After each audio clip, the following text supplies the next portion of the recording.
Hello बच्चों, देखिए अगर आपको याद हो जब हम चैप्टर 7 पढ़ रहे थे, याद कीजिएगा हमने चैप्टर 7 में एक कंसेप्ट पढ़ा था अंडर सेक्शन 115 स्पेशल नोटिस। जो मैंने कहा था मेंबर देता है, किसको देता है? कंपनी को देता है 4 काम के लिए। डायरेक्टर निकालना है, उसकी जगह कोई और लेके आना है। और याद कीजिएगा ऑडिटर के भी 2 पॉइंट थे कि ऑडिटर रीअपॉइंट नहीं करना है या उसकी जगह कोई और लेके आना है। तो याद आया कुछ? मैंने यही कहा था ऑडिटर को बड़ी रिस्पेक्ट है, उसको निकालना कोई आसान काम नहीं है। ये 115 में हमने पढ़ा था। तो आज का हमारा कॉन्सेप्ट अंडर सेक्शन 140 में है ही क्या? ऑडिटर जा रहा है। भाई क्यों जा रहा है? एक है अपनी मर्जी से जा रहा है जिसे हम कहेंगे रेजिग्नेशन, एक है हम उसे निकाल रहे हैं और निकालना उसे आसान नहीं है। ये हम पढ़ने जा रहे हैं। राइट, आपके सामने है 1 पेज का ये कंसेप्ट है। आइए देखते हैं। सो ध्यान दीजिएगा, हेडिंग सेक्शन 140 क्या कह रहा है? रिमूवल। सेकंड पॉइंट देखिए क्या कह रहा है? रेजिग्नेशन। तो पहले हम बात कर लेते हैं रेजिग्नेशन के ऊपर। रेजिग्नेशन के ऊपर बेटा इसका मतलब है मर्जी से जा रहा, वॉलेंट्री, अपनी मर्जी से छोड़ के जा रहा है। राइट, तो ये एक हक इंसान को होना भी चाहिए कि अगर आप ऑडिट जिस कंपनी का कर रहे हैं, आपको ठीक नहीं लग रहा वहां पे हिसाब किताब, इन्वायरमेंट, फ्रॉड है ये वो, और आप बिना मतलब में झमेले में नहीं पड़ना चाहते, so it in your interest आप उस कंपनी को छोड़ जाइए, ताकि जब आप अपनी ऑडिट रिपोर्ट बनाएं, साइन करने पड़ते हैं, कल वो रिपोर्ट गलत बनी, आप फंस जाओगे। तो ये एक तरह की बहुत बढ़िया सेक्शन आपके लिए, एक एग्जिट अपॉर्चुनिटी है आपको, आप छोड़ के जा सकते हैं। जबकि याद कीजिएगा 139 सब सेक्शन 2 में हमने क्या पढ़ा? Rotation tenure. कितने साल है आपका? 5 साल। अगर इंडिविजुअल है, फर्म है तो 5-5 के 2। और ये हर कंपनी के लिए नहीं था, कुछ प्रेस्क्राइब्ड कंपनीज के लिए था, ये भी याद कीजिएगा। तो रेजिग्नेशन का मतलब है 5 साल का टेन्योर नहीं भी कंप्लीट हुआ, आप उससे पहले ही जा रहे हैं, क्योंकि रिजाइन का मतलब यही हुआ, जब मर्जी। राइट, आइए सबसेक्शन 2 देखें क्या कहता है। उसने प्रोसीजर बताया है। कहता है ऑडिटर को एक फाइल करनी है। क्या फाइल करनी है? एक स्टेटमेंट। किस चीज की? Number 1 fact. फैक्ट ये है मैं छोड़ के जा रहा हूं। नंबर 2 ये भी बताओ क्यों जा रहे हो। तो ये एक स्टेटमेंट है, ये एक फॉर्म है। फॉर्म का नाम है ADT 3। वाई? ये आप जानते हैं, चैप्टर का नाम ही क्या है? Audit and auditors. So ADT 3 form है, ये फाइल करना है आपने। किसके पास फाइल करना है? ध्यान दीजिए, एक ROC के पास, आप सारे जानते हो। नंबर 2 कंपनी छोड़ के जा रहे हो तो कंपनी को भी तो दोगे आप ये स्टेटमेंट। नंबर 3 अगर कंपनी गवर्नमेंट कंपनी है तो याद कीजिएगा हमने 139 में क्या पढ़ा? ऑडिटर को कौन अपॉइंट करता था? CAG, controller and auditor general of India. तो अगर आप गवर्नमेंट कंपनी हैं तो ये स्टेटमेंट आपने CAG को भी देनी है। तो बड़ा ही सिंपल आंसर है रेजिग्नेशन का। सबसेक्शन 2 एक स्टेटमेंट, फैक्ट एंड रीजंस किसको दें? कंपनी को दें, ROC को दें। अगर गवर्नमेंट कंपनी है CAG को भी दीजिए। और ये फॉर्म है ADT 3। अगर आपने ये स्टेटमेंट नहीं दी तो क्या होगा? तो सबसेक्शन 3 में पेनल्टी लगेगी। किसके ऊपर लगेगी? ऑडिटर के ऊपर लगेगी। कितने रुपए लगेगी? 50,000 रुपया, या जितना आपको मिला है रेम्युनरेशन किस चीज का? ऑडिट करने का, which ever is what less. तो दैट मीन्स 50,000 से ज्यादा आपको पेनल्टी नहीं लगेगी। लेकिन साथ में अगर कॉन्टिन्यूस डिफॉल्ट है, मतलब एक बार पेनल्टी लगी, आपका फर्ज था अब ये फॉर्म फाइल करो, स्टिल आप फाइल नहीं कर रहे हो, तो आपको फर्दर पेनल्टी लगेगी। कितने रुपए लगेगी? 500 रुपए पर डे लगेगी पहले दिन के बाद। क्यों पहले दिन के बाद? क्योंकि पहले दिन तो एक बार इकट्ठा आपको भरना पड़ गया ना, कितना? 50,000। तो उस दिन करेक्ट कर लें, अपना डिफॉल्ट ठीक कर लें। नहीं करेंगे 500 रुपए रोज के लगते जाएंगे, लेकिन वो 500 कर करके किससे ज्यादा नहीं होगा, सब्जेक्ट टू मैक्सिमम ₹2 लाख। मतलब अगर 500 कर करके मान लीजिए 5 लाख बन गए, तो 5 लाख नहीं देने, ज्यादा से ज्यादा कितने देने पड़ेंगे? 2 लाख। तो पेनल्टी है आपके ऊपर 50,000 रुपए, या जो आपकी रेम्युनरेशन है विच एवर इज लेस। साथ में डेली के 500 रुपए, लेकिन मैक्सिमम कितना? 2 लाख रुपया। Form number ADD3। आइए मैं आपको शो कर देता हूं ये फॉर्म। ये रहा आपकी स्क्रीन पे, और अगर आप देखें तो बड़ा साफ तरीके से लिखा है सेक्शन 140 सब सेक्शन 2 के मुताबिक। एंड रूल भी अगर आप लिखना चाहें तो रूल नंबर 8 के मुताबिक है। ये क्या है? Notice of resignation bye auditor है। तो पहले तो कंपनी की डिटेल आ जाती है, जैसे CIN नंबर जो हम सेक्शन 7 में पढ़ के आए थे, नेम, एड्रेस, कंपनी का ईमेल आईडी, फोन नंबर, आप ऑडिटर इंडिविजुअल हैं या फर्म है वो बताइए, आपका पैन नंबर, आपका नाम, आपका मेंबरशिप नंबर जो ICAI ने आपको दिया है, सर्टिफिकेट ऑफ प्रैक्टिस, आपका address, city, state, pin code, ये वो सारी चीजें हैं।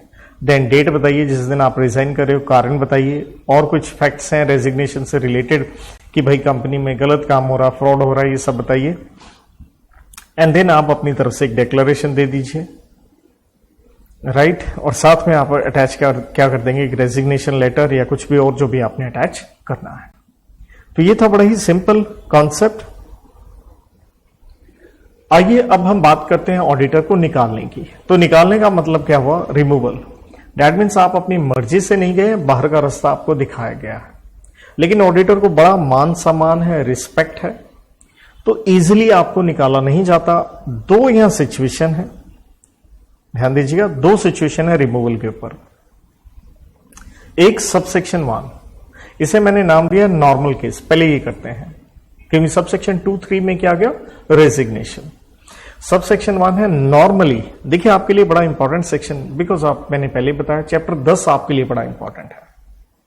क्यों? आप ऑडिटर बनोगे बेटा, तो पूरी लाइफ इसका एक एक सबसेक्शन याद होना चाहिए, इसलिए सबसेक्शन के साथ मैं यहां मेहनत करवा रहा हूं।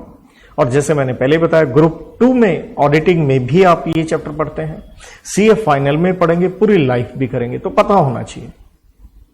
और यहां से देखिए आप अच्छा फील कीजिए, आपको निकालना आसान काम नहीं है, इतनी ज्यादा आपको रिस्पेक्ट दी गई है। तो नॉर्मल केस सबसेक्शन 1 कैसे निकालेंगे? आसान नहीं है, 3 लेवल पे काम करना पड़ेगा आपको निकालने के लिए। दैट मीन्स प्रोसीजर 3 टायर है। टायर का मतलब लेवल, 3 कंप्लायंसेस करने पड़ेंगे और वो बड़े कठिन हैं। जैसे पहले आपको निकालने का डिसीजन कौन लेगा? बोर्ड ऑफ डायरेक्टर लेंगे। तो बोर्ड ऑफ डायरेक्टर अपनी बोर्ड मीटिंग में क्या पास करेंगे? BR। देखिए आंसर शॉर्ट में लिखे होते हैं, तो सिंपल पेपर में लाइन क्या लिखनी है आपने? Board of director to pass board resolution in board meeting. Right, understood है? ये रेजोल्यूशन बोर्ड ऑफ डायरेक्टर के द्वारा पास होता है। जैसे ही बोर्ड ने डिसाइड कर लिया इसे निकालना है, बोर्ड की बात क्यों हो रही है? देखिए कंपनी को चला ये लोग रहे हैं। और याद कीजिएगा जब हमने 139 में सबसेक्शन 1 में read with rule number 3 procedure पढ़ा था अपॉइंटमेंट का, तो हमने यही कहा था ऑडिट कमेटी है तो वो रिकमेंड करेगी बोर्ड को, फिर बोर्ड आगे मेंबर को करेगा, और ऑडिट कमेटी नहीं है तो स्ट्रेट वे बोर्ड ही रिकमेंड करेगा मेंबर्स को। तो इसे लग रहा है कि अगर ऑडिटर ठीक नहीं है तो बोर्ड ने कहा इसे हम निकालेंगे। बोर्ड मीटिंग में रेजोल्यूशन पास कीजिए, और बोर्ड रेजोल्यूशन कितने पे पास होता है? More than 50% votes in favour. अब जैसे बोर्ड रेजोल्यूशन पास हो गया, क्या ऑडिटर निकलेगा? नहीं निकलेगा। बोर्ड रेजोल्यूशन पास होने के 30 दिन के भीतर, ध्यान दीजिएगा, 30 दिन के भीतर आपको कहां जाना पड़ेगा?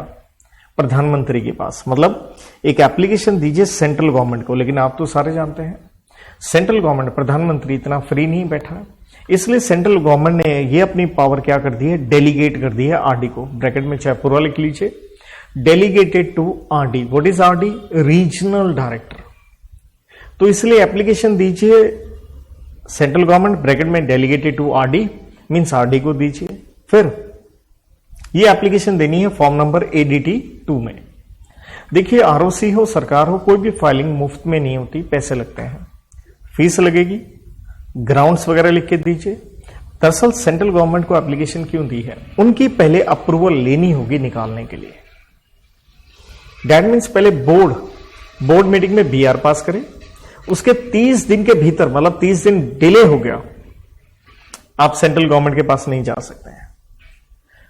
मतलब आपको दोबारा से बोर्ड मीटिंग बुला के BR पास करना होगा, बिकॉज आपको इस टाइम पीरियड का क्या करना है? कंप्लायंस, कि बोर्ड मीटिंग में BR पास होने के 30 दिन के भीतर सेंट्रल गवर्नमेंट को ADT 2 फॉर्म भर के दीजिए, उनको अप्रूवल लीजिए। जैसे ही अप्रूवल आ गया, फर्दर 60 दिन के भीतर राइट, ये आपका यहां आ गया लेवल नंबर 3। उसके 60 दिन के भीतर जर्नल मीटिंग बुलाइए, और जर्नल मीटिंग में आसान काम नहीं है। आपको क्या पास करना होगा? SR आप जानते हो अंडर सेक्शन 114 किस पे पास होता है? 75% कम से कम वोट्स मेंबर की भी चाहिए। तो ध्यान दीजिए कितने लोगों से पूछ के आपको निकाला जा रहा है। बोर्ड डिसीजन लेगा, उसके 30 दिन में RD से अप्रूवल, ADT 2 में, और RD से अप्रूवल आने के 60 दिन के अंदर जनरल मीटिंग बुलाओ। डेट मीन 60 में नहीं बुलाई तो सर क्या होगा भैया? एक तरह से जो RD से अप्रूवल मिला वो लैप्स हो जाएगा, उसका कोई वैल्यू नहीं होगा। मतलब दोबारा से आपको प्रोसीजर रिपीट करना पड़ेगा। तो टाइम पीरियड बड़ा जबरदस्त है। उसमें आप SR पास करो तब ऑडिटर निकलेगा। वो भी निकलने से पहले एक और भी चीज, फोर्थ भी बता दूं, आपको ऑडिटर को देनी पड़ेगी ROH। What is ROH? पूरा लिख सकते हैं, कई बार पहले भी जिक्र किया है, reasonable opportunity of being heard, जिसका मतलब है उसको सुनवाई का हक है, वो अपनी बात रख सके। किसी को निकाल रहे हो तो देखिए एक बेसिक राइट होता है, प्रिंसिपल ऑफ नेचुरल जस्टिस, ये कहता है किसी के खिलाफ खतरनाक कार्रवाई कर रहे हो, अरे पहले उसकी बात तो सुन लो। तो ये है भाई साहब निकालने का तरीका। तो देखिए इससे अपने कोर्ट्स को इज्जत दीजिए। आपको कितना मान सम्मान देश का कानून दे रहा है। तो बड़ी शिद्दत से, बड़ा दिल लगा के पढ़िए कि हमने पेपर क्या करने हैं, क्रैक करने हैं। आइए मैं आपको ये फॉर्म दिखा दूं, ADT 2। देखिए ये लिखा है 140 subsection 1, read with rule number what 7, और ये क्या है आपका रिमूवल। और रिमूवल कब हो रहा है? Obviously before expiry of term. तो पहले तो वही कंपनी से रिलेटेड वही सारी बातें हैं, राइट। अब देखिएगा यहां पे जिक्र किसका हुआ? MGT 14, याद कीजिएगा सेक्शन 117 में करवाया था। जब भी SR पास होता है उसकी फाइलिंग MGT 14 में ROC को करनी पड़ती है। तो यहां SR पास हुआ था RD के अप्रूवल के 60 दिन के अंदर। मतलब वो सारी चीजें भी आपने लिख के देनी है। आपने ये बताना है जनरल मीटिंग में पास हुआ था, AGM हो या एक्स्ट्राऑर्डिनरी GM हो, उसकी भी डिटेल सारी आपको देनी पड़ेगी। आपको रीजंस बताने होंगे क्यों निकाल रहे हो। देन उसको एक ये ROH जो मैं दे रहा था, reasonable opportunity of being heard भी देंगे आप ये भी बताएंगे कहीं ऐसा तो नहीं कंपनी आपको निकाल रही है, कंपनी में फ्रॉड हो रहे हो, तो कहीं कंपनी के खिलाफ जो केसेस चल रहे हैं, कार्रवाई चल रही है, सिविल केसेस हो चाहे कौन सा हो, क्रिमिनल हो, तो ये सब कुछ आप बताएंगे, राइट। देन बेसिकली वही सारी चीजें हैं, ठीक है। तो यहां पे इस तरह से आपको निकाल दिया जाएगा, राइट। तो ये है आपका ADT 2 नाम का फॉर्म।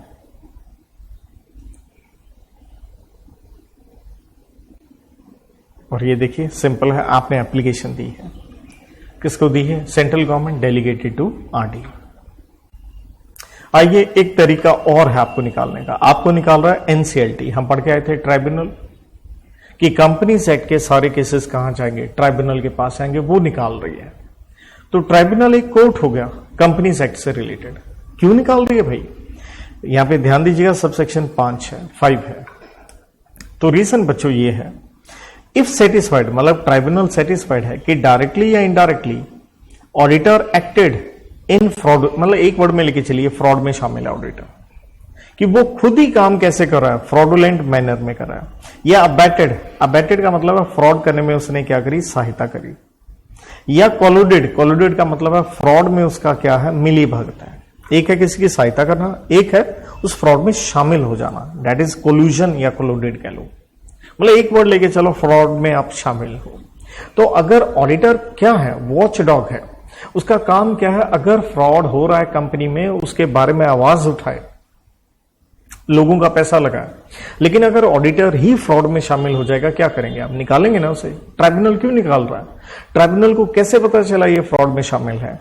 तो देखो पक्का किसी ने क्या की होगी, उसके खिलाफ कंप्लेंट की होगी, या यह भी हो सकता है कहीं ट्राइब्यूनल में ने अखबार में कुछ पढ़ लिया हो, टीवी में कुछ देख लिया हो उस ऑडिटर से रिलेटेड। कहता है आपने ये फ्रॉड किया है बाय और इन रिलेशन टू, ये फ्रॉड किससे रिलेटेड है? ऑब्वियसली कंपनी से रिलेटेड है, या डायरेक्टर या ऑफिसर मिलकर फ्रॉड करते हैं, राइट? उनसे रिलेटेड ये फ्रॉड वगैरह में आप शामिल हैं। अब एनसीएलटी ने आपके खिलाफ कार्रवाई क्यों करी निकालने की? इसे हम कहते हैं suo motu, on its own motion, अपने आप, किसने कंप्लेंट नहीं करी। जैसे मैंने कहा, हो सकता है जज ने कोई अखबार में, सोशल मीडिया में, टीवी पे पढ़ा उस ऑडिटर से रिलेटेड, अच्छा इस कंपनी में ये रक्षक, ऑडिटर रक्षक होता है और वो क्या बना हुआ? भक्षक, फ्रॉड कर रहा है।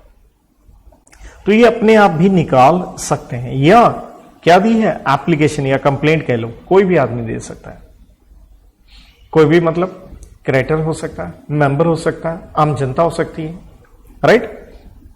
या कहता है एप्लीकेशन दी है सेंट्रल गवर्नमेंट ने। तो 3 लोग एप्लीकेशन दे रहे हैं एक तरह से, एक सीओ मोटो, एक एनी पर्सन, एक सेंट्रल गवर्नमेंट। अब सोचो सेंट्रल गवर्नमेंट एप्लीकेशन दे रही है, दैट मीन सेंट्रल गवर्नमेंट को मालूम है कि इसने फ्रॉड किया है, ऑडिटर ने। कैसे पता चला होगा? देखिए आरओसी कौन है? सेंट्रल गवर्नमेंट का ही तो पार्ट है। आरओसी के पास हर चीज की क्या होती है? फाइलिंग होती है। ऑडिटेड रिपोर्ट ऑडिटर ने बनाई, वो भी फाइलिंग होगी। तो आरओसी उन सबको चेक करता है, जिसे हम कहते हैं स्क्रूटनी करना।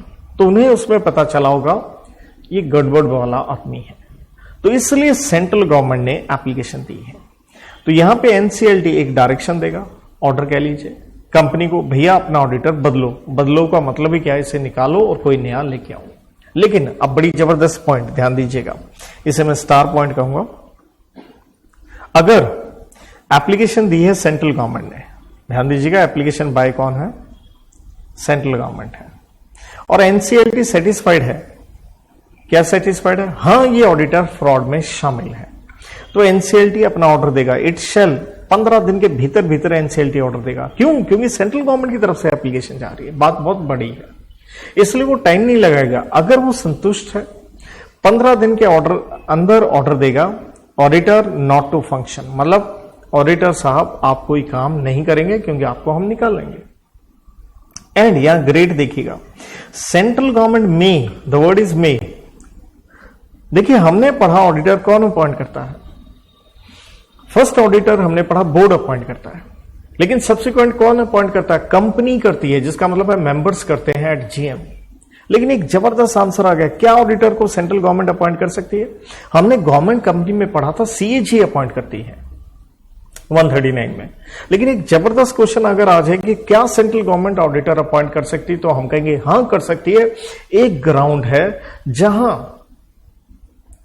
अगर ऑडिटर फ्रॉड में शामिल है और एनसीएलटी ने डायरेक्शन दी है ऑडिटर निकालो, किसके कहने पे? सेंट्रल गवर्नमेंट के।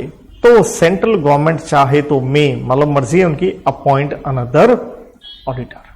तो आप अनदर ऑडिटर सेंट्रल गवर्नमेंट ही अपॉइंट कर सकता है।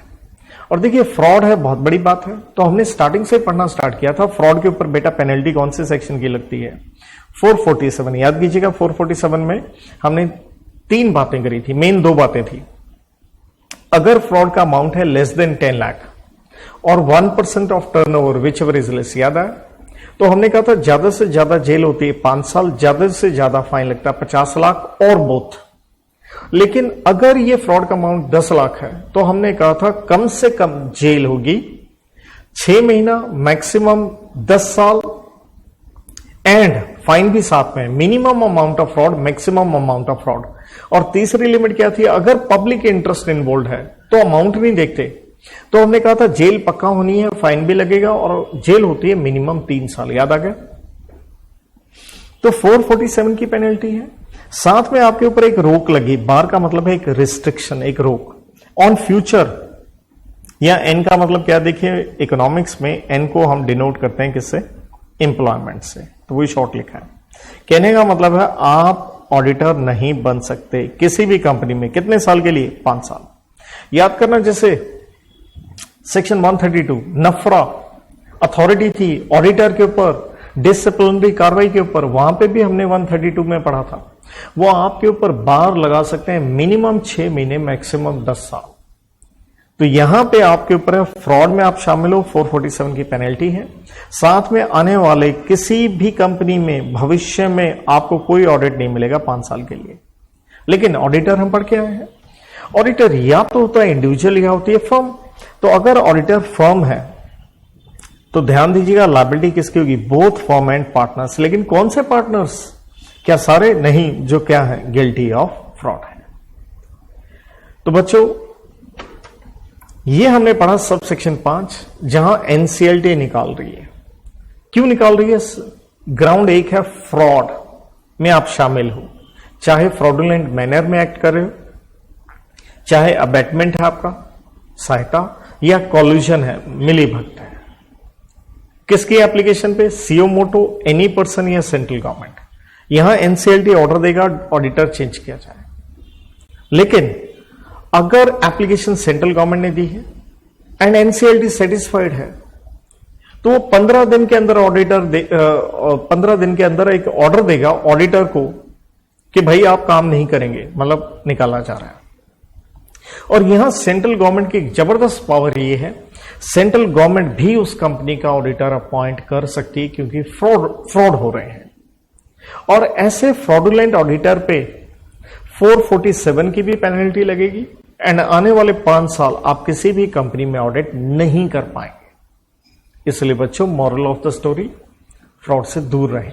आप रक्षक हैं, आप भक्षक नहीं हैं। आप वॉच डॉग हैं। आपका काम है, गलत हो रहा है तो विसल ब्लो करो, विसल ब्लोअर, जिसका मतलब है सीटी मारो, बताओ लोगों को इस कंपनी में फ्रॉड है।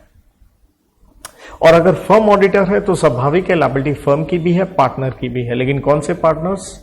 Those who are guilty of fraud.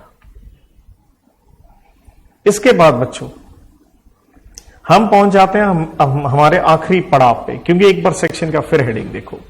दरअसल सेक्शन में 3 चीजें हैं, एक रिमूवल, अभी 2 कॉन्सेप्ट पढ़ लिए हमने, एक रेजिग्नेशन और एक तीसरा है स्पेशल नोटिस। याद आया सेक्शन 115 का? तो स्पेशल नोटिस में याद कीजिए 115, तो मैंने आपको बताया था ये नोटिस दिया जाता है, मेंबर देते हैं, कंपनी को देते हैं 4 आइटम, जो मैंने पहले बताई आपको। 4 आइटम में कौन सी थी? डायरेक्टर निकालना है, उसकी जगह कोई और लेके आना है। अब ऑडिटर की बात करेंगे, डायरेक्टर छोड़ दो, ऑडिटर रीअपॉइंट नहीं करना। और ऑडिटर की रीअपॉइंटमेंट सिर्फ किस में होती है? फर्म में, क्योंकि फर्म के केस में उसे 2 टेन्योर मिलते हैं 5-5 साल के। तो कहने का मतलब है हम नहीं चाहते ये दोबारा से रीअपॉइंट हो, या यूं कह लीजिए मेंबर्स ने नोटिस दिया है किसी और को अपॉइंट करना है, मतलब फर्म को रीअपॉइंट नहीं करना है। तो एक तरह से यूं कह लो, एक इनडायरेक्ट वे में कह सकते हो स्पेशल नोटिस का मतलब क्या? ऑडिटर निकाल रहे हैं, एग्जैक्टली निकाल नहीं रहे हैं, क्योंकि स्पेशल नोटिस क्या था? इसको रीअपॉइंट नहीं करना है। फर्म के 5 साल हो गए भाई, अब नहीं हम चाहते से ये दोबारा आए। तो इसलिए ये एग्जैक्टली रिमूवल नहीं है, लेकिन थोड़ा सा मिलता जुलता तो है। तो पर्पस, ये सब सेक्शन 4 है। पहली बात, appointing other than retiring auditor, right? जो रिटायर हो रहा है उसको नहीं करना। ये एप्लीकेबली किस केस में? फर्म में, क्योंकि इंडिविजुअल के 5 साल होने के बाद तो उसका क्या लग जाता है? Cooling period. और providing expressly that a retiring auditor shall not be reappointed, मतलब किसी और को अपॉइंट करना है, या जो रिटायर हो रहा है उसको रीअपॉइंट नहीं करना है। लेकिन एक ध्यान दीजिएगा, अगर हम फर्म की बात करें, उसने ऑलरेडी अगर 2 टेन्योर फिक्स कर लिए हैं, फिर तो वो वैसे भी रीअपॉइंट नहीं होता, क्योंकि 2 टेन्योर हो गए, 10 साल हो गए, फिर 5 साल की क्या लग जाती? Cooling period. यही पढ़ा हमने 139(2) में। इसलिए कहता है एक्सेप्शन क्या है? If retiring auditor has completed consecutive tenure of what? अगर इंडिविजुअल है 5 साल कंप्लीट हो गए तो वैसे कूलिंग लगी, और अगर फर्म है तो 5 + 5 10 साल हो गए, फिर तो कोई ये स्पेशल नोटिस की सेंस ही नहीं बनी ना। मतलब समझो स्पेशल नोटिस की सेंस क्या है। इसकी सेंस तभी है अगर फर्म ऑडिटर है और उसका एक टेन्योर कंप्लीट हो गया 5 साल का, दूसरा हम चाहते नहीं है, तो ही सेंस लगी ना बेटा। इसको और आसान भाषा में ऐसा भी आप लिख सकते हो या हिंदी में। अब इस सिचुएशन में स्पेशल नोटिस में ध्यान दीजिएगा, स्पेशल नोटिस जो हमने दिया, किसने दिया? मेंबर्स ने दिया। ये आंसर स्पेशल नोटिस का ही है, ध्यान रखिएगा। यहां से है प्रोसीजर।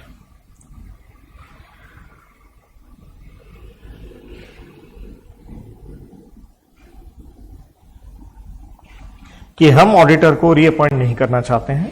थोड़ा एक प्रोसीजर हम पढ़ेंगे। मैंने इसको आसान करके दिया, 2 कैटेगरी में बांट के आंसर को, क्योंकि मेंबर्स की तरफ से स्पेशल नोटिस आ गया, हमने रीअपॉइंट नहीं करना। मेंबर ने बताया, किसको बताया? कंपनी को।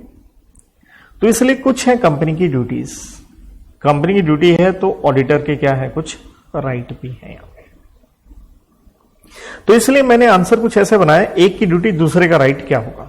ध्यान दीजिए, जैसे ही कंपनी को मिलता है स्पेशल नोटिस, कंपनी की क्या ड्यूटी बनती है?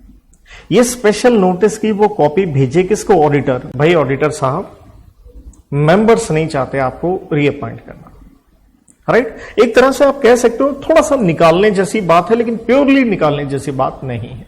बुरा तो लगता है एज ए फर्म, जब आप ऑडिटर हो, आप जानते हो 5 साल मैंने काम किया, मैं 5 साल के लिए रीअपॉइंट हो सकता हूं। मेंबर मुझे नहीं चाहते, क्या वजह है?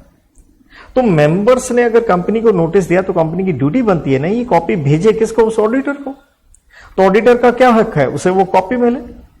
तो ध्यान दीजिएगा, जब वो पढ़ेगा कि मेंबर नहीं चाहते हैं, तो उसे एक हक मिलना चाहिए, entitled to be heard at general meeting. मतलब जनरल मीटिंग में उसे एक बोलने का हक, जिसे हम कहते हैं ऑरली, वो अपनी बात रख सकता है। तो ये ऑडिटर का एक हक होता है बोलने का, राइट। ये आगे भी हम कुछ सेक्शन में देखेंगे, राइट। तो ये उसका हक है। नंबर देखिए, इसको 1 पॉइंट बनाया तो 1 से यहां 2 निकाला, 2 से यहां क्या निकाला मैंने? 3rd point. अब जब आपको रीअपॉइंट नहीं कर रहे हैं, उसको क्या हक है फर्दर?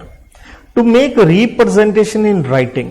इसका मतलब क्या है? वो अपनी बात, कि मुझे नहीं रख रहे हैं, आपको बुरा लगता तो आप भी तो अपनी बात रखोगे, तो वो राइटिंग में लिख के एक स्टेटमेंट कंपनी को देगा। उस स्टेटमेंट को हम कहते हैं रिप्रेजेंटेशन। राइटिंग में लिख के देगा, लेकिन वो इतना इमोशनल ना हो जाए कि पता चले 50 पेज लिख दिए।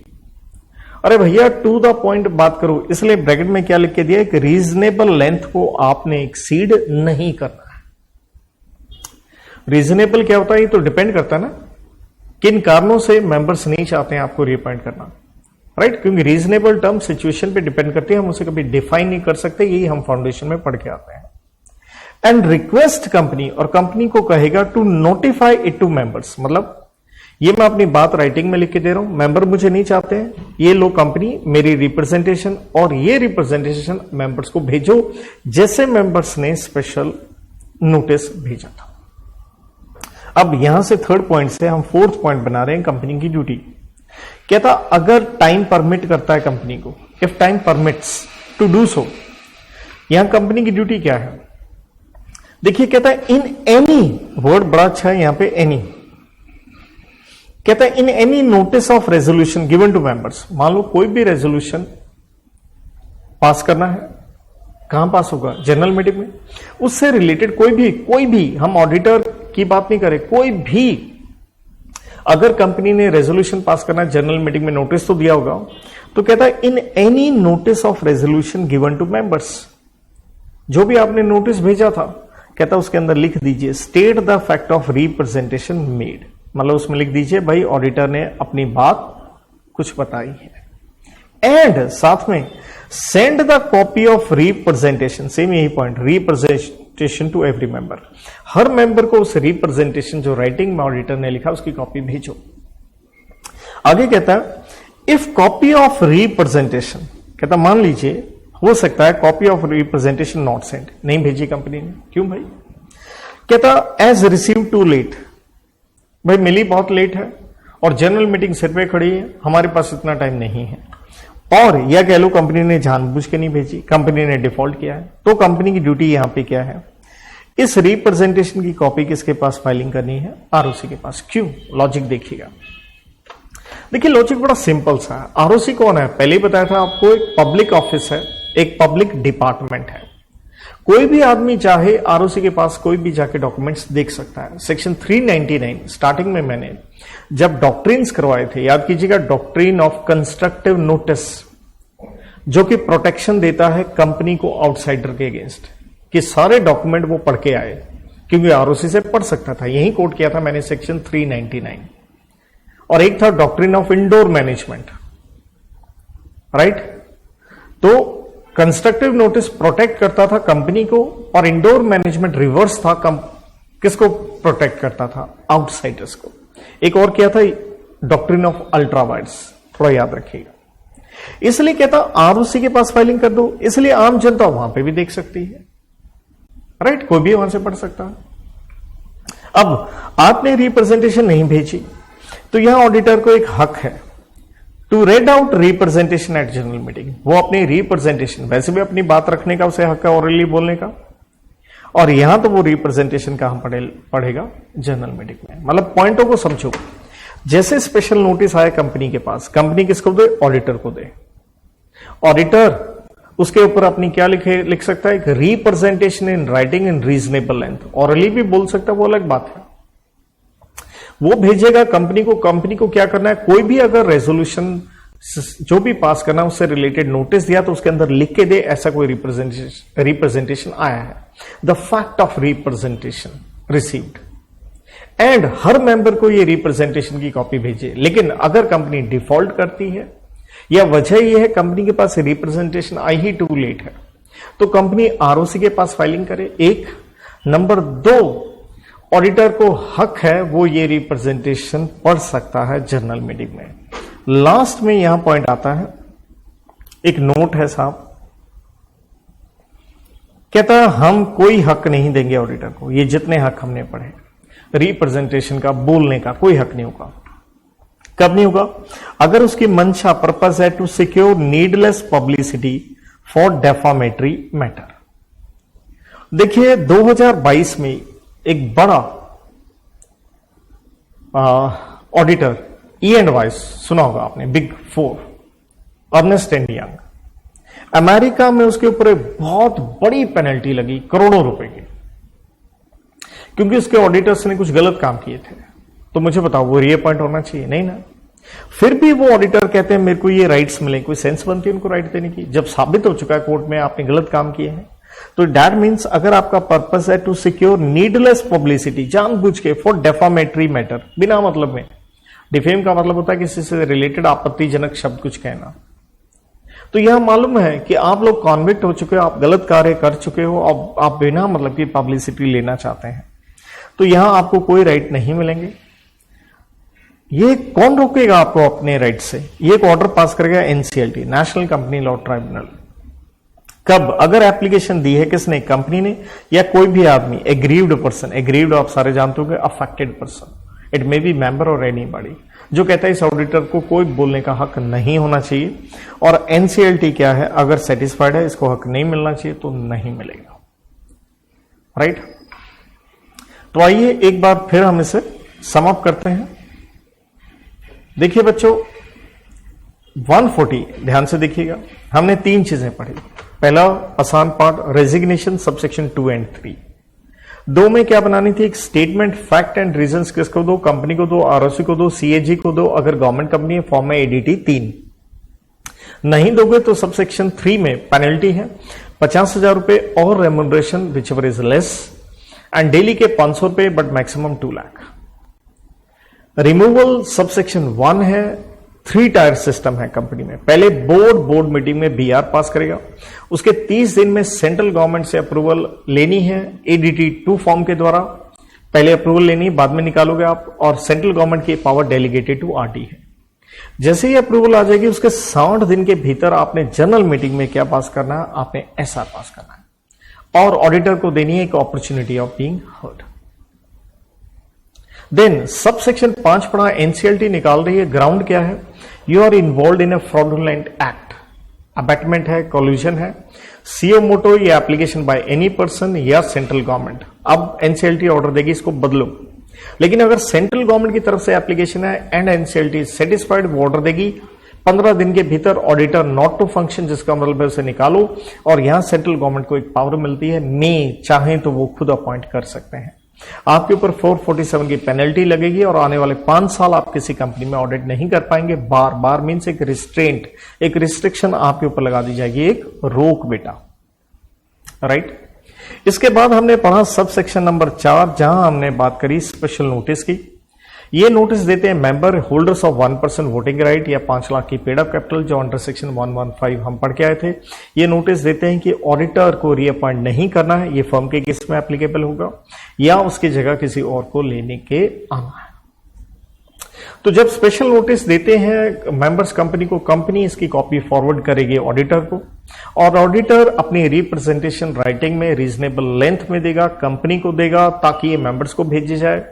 तो कंपनी ने ये रिप्रेजेंटेशन का फैक्ट मेंशन करना है in any notice of resolution जो आपने पास करना है, जो दिया है, और हर मेंबर को भेजिए। लेकिन अगर आपने नहीं भेजा, डिफॉल्ट है या रिसीव टू लेट, आरओसी को फाइलिंग करो, और साथ में ऑडिटर को राइट मिलेगा to read this representation at general meeting, और उसके अलावा भी उसे ऑरली अपनी बात रखने का राइट है। लेकिन ऑडिटर को राइट नहीं मिलेंगे अगर एप्लीकेशन दी जाती है एनसीएलटी को बाय कंपनी या एग्रीव्ड पर्सन।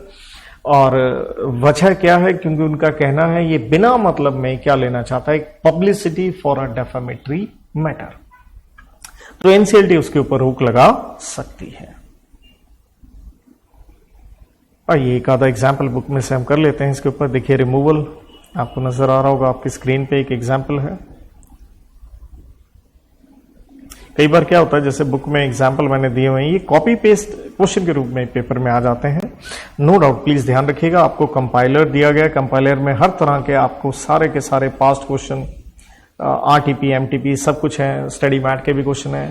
थोड़ा मेरी अलग से बुक में से जो एग्जाम्पल्स हैं, बहुत करवाए भी हैं, थोड़ा आपका देखने का फर्ज बनता है, कई बार कॉपी पेस्ट आ जाते हैं। देखिए, सुरेश एक सीए है, अपॉइंटेड बाय बोर्ड है, फर्स्ट ऑडिटर है, जनरल मीटिंग में इनको निकालने का डिसीजन लिया गया है, लेकिन बिना सेंट्रल गवर्नमेंट के अप्रूवल के। क्या ऐसा हो सकता है? हमने क्लियरली पढ़ा है 140 सबसेक्शन 1 में आपको सेंट्रल गवर्नमेंट आरडी से अप्रूवल लेनी पड़ेगी। इसलिए हम कहेंगे एज ए कंपनी आपने क्या किया है? कॉन्ट्रावेंशन किया, आपने डिफॉल्ट किया है, आप ऐसा कर नहीं सकते, ये गलत है। देन एक और देखिए, आप पब्लिक कंपनी है, आप एंगेज्ड हैं रियल एस्टेट में, एनर्जी में, आपने डिफॉल्ट किया है बोरिंग्स में, मतलब लोन वगैरह ले रखा था, 1000 करोड़ का आपने पैसा नहीं दिया है। तो कहता इस पर्टिकुलर ईयर में एक फ्रॉड क्या होता है पता चलता है, and it was observed by central government कि ऑडिटर्स भी इसके अंदर क्या है, इन्वॉल्व है। तो देखिए अभी हमने पढ़ा 140 सब सेक्शन 5 में हमने क्लियरली पढ़ा ट्राइब्यूनल को एप्लीकेशन दे सकता है सेंट्रल गवर्नमेंट, और अगर ट्राइब्यूनल सेटिस्फाइड है कि वो फ्रॉड में इन्वॉल्व है तो वो कंपनी को डायरेक्शन देगा, अपने ऑडिटर क्या करो, बदलो, राइट। और साथ में आपके ऊपर एक रिस्ट्रेंट लगी थी, आप एलिजिबल नहीं रहेंगे ऑडिटर बनने के लिए, कितने साल के लिए, 5 ईयर्स के, एंड आपके ऊपर 447 फ्रॉड वाली क्या लगेगी, पेनल्टी।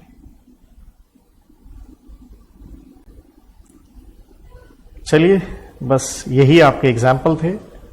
तो ऑडिटर साहब क्या हो गई 140 में, फायर्ड, अपनी मर्जी से या रिमूवल से। Thank you.